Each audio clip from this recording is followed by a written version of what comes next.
Hello everyone, welcome again to my channel. The question that we need to answer today is, how do we factor perfect square trinomial? On my previous video on factoring difference of two squares, I have discussed about perfect squares. You may go back to that video to give you a recall on perfect square numbers. But before we answer that question, let us have again a drill on signed numbers. This time, we're going to have multiplication of signed numbers. What are the rules in multiplying integers? Remember this: same sign, positive; different sign, negative; or positive times positive, positive; negative times negative, positive; negative times positive equals negative; positive times negative equals negative. So let us apply that. Number 1, what is 6 times 7? The answer is 42. Number 2, what is negative 3 times 9? The answer is negative 27. Number 3, 8 times negative 4. The answer is negative 32.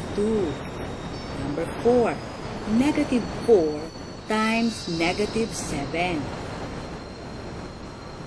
The answer is 28. Number 5, negative 2 times 12. The answer is negative 24. I hope you were able to get the correct answers. Okay, let's go back to this question. How do we factor perfect square trinomial? Or when is a given trinomial a perfect square trinomial? Let us have this statement. A trinomial is a perfect square trinomial if it can be factored into a binomial multiplied by itself, or can be factored as a square of binomial. Let us have this pattern: a squared plus 2ab plus b squared. Is this a perfect square trinomial? Yes, it is a perfect square trinomial because the factors are the quantity a plus b multiplied by the quantity a plus b, which are the binomial multiplied by itself, or the square of the quantity a plus b, which is a square of binomial. Notice the middle term of the given perfect square trinomial. Its middle term is twice the product of the binomial's first and last term. And also observe the sign of the middle term of the given perfect square trinomial. It is also the sign that separates the terms of the expression inside the parentheses. So we are going to use this pattern in factoring perfect square trinomial. So to fully understand our topic today, let us have an example using this pattern in factoring perfect square trinomial. Example: factor x squared plus 14x plus 49. First step, rewrite the first and last term of the given perfect square trinomial into a square of a monomial. In our example, x squared plus 14x plus 49, our first term is x squared and the last term is 49. So, what is the square of monomial of x squared? What's the answer? That is the square of x. Why? X times x, that's x squared. How about the last term? What is that as a square of a monomial? That is the square of 7. Why? Because 7 times 7 is 49. So therefore, we have now the value of a as x and the value of b is 7. So our middle term is 2 times x times 7. Is that equal to 14x? So let's check. 2 times x, 2x. 2x times 7, that's 14x. They are equal. Next step, we are going to rewrite that as a product of a binomial multiplied by itself. since our A is x and B is 7, so therefore, that is equal to the quantity x plus 7 multiplied by the quantity x plus 7. And also, that is the same as the square of the quantity x plus 7. So these are the factors of x squared plus 14x plus 49. Again, check the middle term. The middle term is plus, so therefore, the sign that separates the terms is also a plus sign. Now, how are you going to tell whether your factors are correct?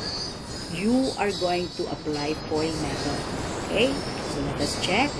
Our given expression is the square of the quantity x plus 7. If we're going to expand that, that is the same as the quantity x plus 7 multiplied by the quantity x plus 7.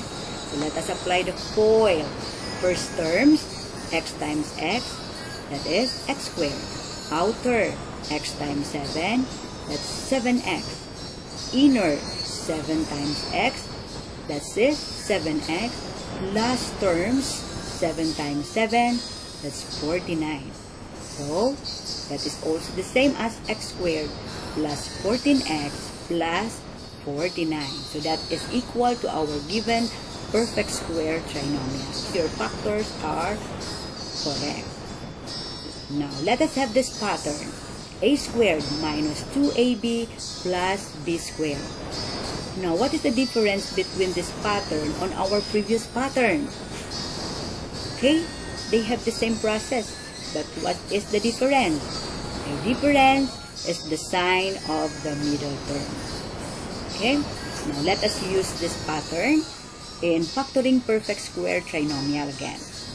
Sample, 4y squared minus 36y plus 81. First step again, you are going to rewrite the first and last term of the given perfect square trinomial into a square of a monomial. So 4y squared, that is the same as the square of 2y. How about 81? That is the square of 9. So our A is 2y and B is 9. So the middle term is 2 times 2y times 9. Is that equal to 36y? Let's check. 2 times 2y, 4y. 4y times 9, 36y. Okay, so therefore our A is 2y and B is 9. So we are going to have now the quantity 2y minus 9 times the quantity 2y minus 9. Or, that is also the same as the square of the quantity 2y minus 9. And observe the middle term. The sign of the middle term is negative or minus. So therefore, that is also the sign that separates the terms. Okay, let us check our factors using again the FOIL method. So, the square of the quantity 2y minus 9 in expanded form, that is equivalent to 2y minus 9 multiplied by the quantity 2y minus 9. So therefore, 2y times 2y as our first terms, that is equivalent to 4y squared. Outer, 2y times negative 9, that is negative 18y. Inner, negative 9 times 2y, that is negative 18y. And last terms, negative 9 times negative 9, that is positive 81. Okay, combine. So 4y squared minus 36y plus 81. That is the same as our given perfect square trinomial. So meaning to say our factors are correct. Okay, are you ready for an activity? Okay, let us have this one. What do you think will be the factors of 36x squared plus 42xy plus y squared? I'm going to give you 5 seconds to give the factors of the given perfect square trinomial.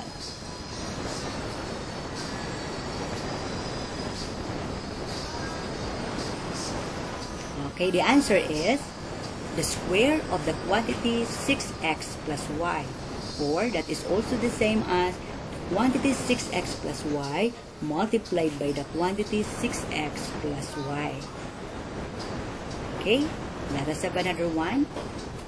64y squared minus 48y plus 9.